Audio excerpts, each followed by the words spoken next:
So this week's Psi Ops Grandmaster has proven to be quite difficult for a lot of Guardians out there. I would argue the opening payload section and the first room are just as difficult as the boss room. So for today's episode of Does This Build Carry? We need a build that can help take all that aggro from the enemies. This includes those unstoppable champions, but more importantly the Hive Guardian boss with his godly tracking void shields. Well, as you can see, we can literally straight face tank those shields for our teammates, and what this means is that they won't be getting killed by them and can just unload their damage safely from wherever they're at, because you're taking all that aggro. Also, why doesn't our Sentinel Titan void shields feel that strong? Think of how amazing that would be on the Void Titan. Make it happen, Bungie, come on. But on top of being able to tank everything so well, we are going to be infinitely blinding everything for amazing crowd control. Our Rift creates blinding pulses as long as it's on the field, and we can get it back in seconds. This includes stunning those pesky unstoppable champions with those blinding pulses, so it takes them out of the fight since the Rift lasts so long. Then we add in our blinding grenades for a range source of blinding that will also jolt everything for us, and we get it back very quickly thanks to the Arc Warlock subclass. We give infinite Arc Souls to ourselves and the team, which are amped up, so they add a lot of extra damage overall if each member of the team has them. And then we pop a ton of Chaos Reach supers, adding more jolt and damage.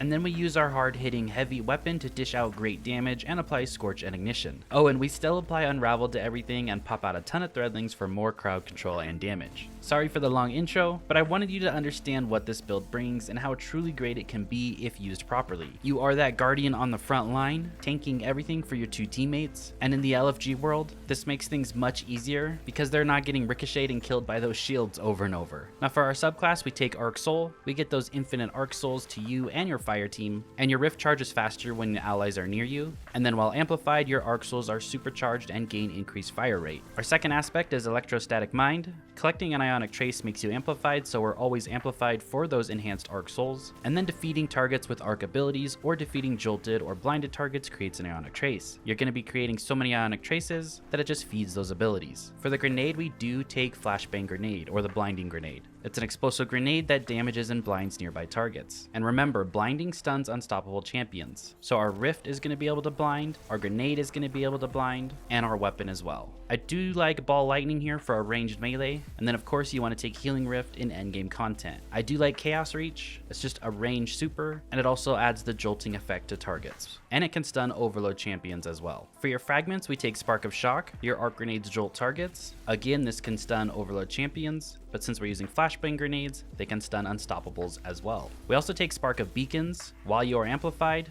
which collecting Ionic Trace makes you amplified, so we're always amplified with the build. Your Arc Special Weapon Final Blows create a blinding explosion. So now our Arc Special Weapon can blind, so can our grenade, and so can our Rift. Next we take Spark of Discharge. Arc Weapon Final Blows have a chance to create an Ionic Trace, so just more ways to feed into those traces, and Spark of Resistance. While surrounded by combatants, you are more resistant to incoming damage. This is just a 25% damage reduction, and you're going to be surrounded a lot for the way we play this build. For the stats on the build, you want to take 100 resilience, and then push your discipline and your recovery up as high as possible. For your weapons, in your primary, you take an anti-barrier for this particular Nightfall, and I went with a Strand Sidearm, so I could add in Unraveling to all the enemies and Horde Shuttle for spawning Threadlings every time I pick up an Orb of Power. For your secondary, you want to take an Arc Glaive. I was using the Nezarac's Whisper, but since we always have our Rift available, and you can block with a Glaive, combining those two together makes you a tank even in the most difficult content. And then if it's an Arc Glaive, it plays into the Spark of Beacons, where when you are blocking with your glaive and shooting out those projectiles and getting a kill, you'll blind enemies around it. For your heavy, I took Dragon's Breath. It's just a great weapon, does great damage to champions and bosses, and if you're igniting a boss over and over, it can stun lock those bosses. For our exotic armor piece, it is Vesper of Radius. Rifts periodically release Arc Shockwaves. Final blows with these shockwaves creates an Arc Explosion, and then probably the more important part here is while on an Arc subclass, the shockwaves and subsequent explosions blind nearby targets. So as your Rift periodically releases those Arc Shockwaves over its 15-second life cycle, it's adding in blinding every time. And then your Rift energy recharges faster when you are surrounded by targets. This percentage of increase for your Rift is crazy. When it's 3 enemies, it's 250%, 4 enemies is 666%, 5 enemies is 1085%, and 6 enemies or more is a 1500% increase to your Rift. This is on top of the Rift energy you're already getting from just our Aspect Arc Soul, where it recharges faster when you're near allies, and Rift energy from Ionic Traces. But those blinding explosions for 15 seconds is great because after 15 seconds is up, you should have your rift back if you're playing the build properly, which means within that radius of you, about 8 to 10 meters, you just have infinite blinding while in a rift with arc souls. And then when you pair that with blocking with a glaive and adding in your other abilities, like your blinding grenade, that's when things start to get crazy. Now for the mods on the helmet, we do take a special ammo finder to keep the glaive ammo up, a solar and strand dual siphon from the artifact, so our primary and heavy can create orbs of power, and then harmonic siphon, so our glaive can create orbs of power.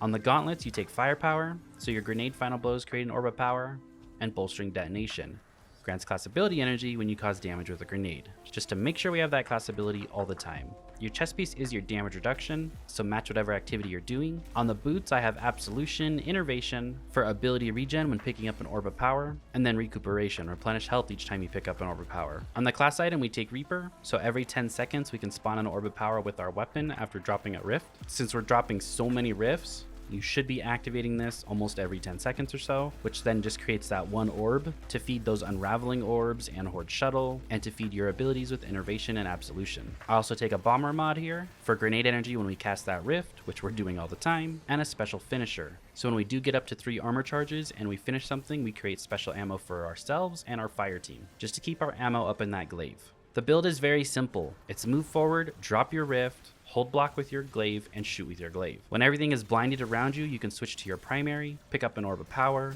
apply Unravel to everything, and go to town. But when there's a difficult enemy close, keep that glaive up blocking and keep shooting them to keep your energy up, because you become this unkillable tank. Now for unstoppable champions, when one is pushing up to you, do not try to drop your rift right away to stun it. It's gonna do its one-hand ground pound that'll one-shot you, right? So just keep blocking with your glaive while he's pushing up to you and then he slams the ground. You'll easily survive that ground slam if you're blocking with your glaive, which of course you should be doing. And then as soon as he slams the ground, that's when you drop your rift. That means for 15 seconds there, he's gonna get stunned right away from the rift. Then you can jump away, shoot him with your heavy, or deal some damage to him. But within that rift cycle, he'll get stunned again from the blinding from the rift. So you'll easily stun him twice, and you should be able to kill him. That is if a unstoppable is actually pushing you. If he's far away, you can either throw your grenade to stun him, you can shoot him with your dragon's breath to stun him because the ignition would stun him, or you can push towards him with your glaive shield while blocking, make him do his ground pound, and then drop your rift. So you have 3 ways to stun an unstoppable, and then your primary weapon is handling barriers for you. And then if there's 1 or 2 champions there and you get that stun off, just pop that chaos reach, cause the jolting effect, and kill everything around it. I hope you guys enjoyed this video. Thank you so much for watching. I really appreciate it, and I'll see you guys all in the next one. Have fun in the Psi Ops battleground with that shield throwing Hive Guardian.